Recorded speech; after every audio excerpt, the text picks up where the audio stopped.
William Stillman is the author of 10 autism and special needs parenting books, including his groundbreaking work, Autism and the God Connection. He's an adult with Asperger's syndrome, and he has worked to serve people with different ways of being since 1987. His unique logic and unconventional perspective is valued for insight from the inside out, and many have called him the Autism Whisperer. Bill Stillman, welcome to the show. Thank you. Thank you for having me. Looking forward to our chat. Yeah, it's good to see you. And we want to focus a little bit, Bill, about this Autism and the God Connection. This book that you wrote really got a lot of discussion going, and just recently resurfaced in an article that was sent to me from Senator Steinberg's office. And I wanted to find out, what about this area first interested you? What first drew you to writing about autism and the God Connection? That's a good question. I, as far back as I can remember, have always been curious and intrigued by the unexplained, by things that were mysterious and mystifying. That goes back to early childhood. I always had a curiosity about nature and animals and spirituality, again, as far back as I can remember.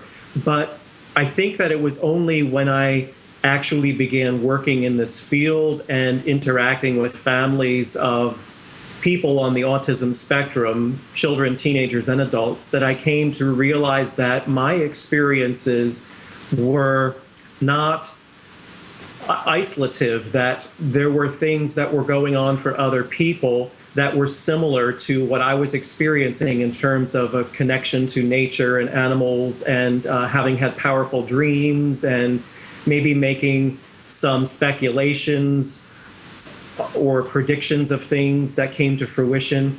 And so it happened as a byproduct of being in the field and doing the work, and understanding that this was not paranormal, it was normal, nor was it supernatural, it was natural. So you started to explore various stories from that maybe parents had sent you, or how did you go about finding some of these different interesting connections of children with autism with the spiritual world? Some of the anecdotal information I had already gleaned by virtue of working in the field and making some very personal connections with families. But then I sort of put out an open invitation through the internet in what was sort of the early days of the internet and online chat groups and so on. And I solicited more of these kinds of stories defined by categories of experience that I was finding to be common. And lo and behold, I began to receive anecdotes from people all over the world who were all telling me the same things.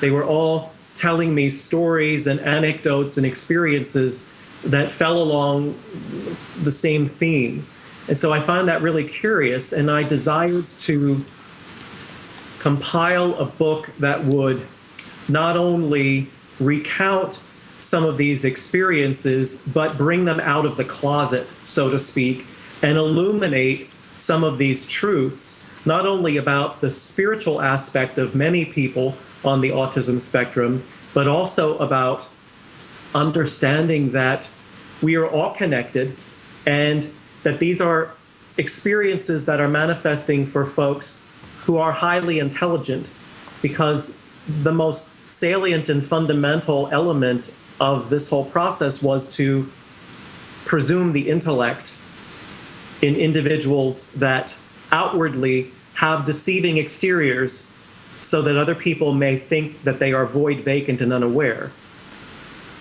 So go ahead. How do you explain these occurrences and this connection that you were experiencing, and that all these stories of other families that they've said that their individual who's on the spectrum is experiencing? How do you explain what the experience is to someone who isn't having the experience? To someone who isn't having the experience, I would say, number one, we all have gifts and talents. And some of us are aware of what those gifts and talents are because they guide what we do for employment, or they lead us to what become hobbies and avocations. But it is my belief, spiritually or from a religious perspective, that we all have spiritual gifts and talents in order to render service to others through the employ of those gifts and talents. The layperson who may be skeptical or may not have a point of reference, and I believe that was Shannon who was asking the question. It was. Thanks.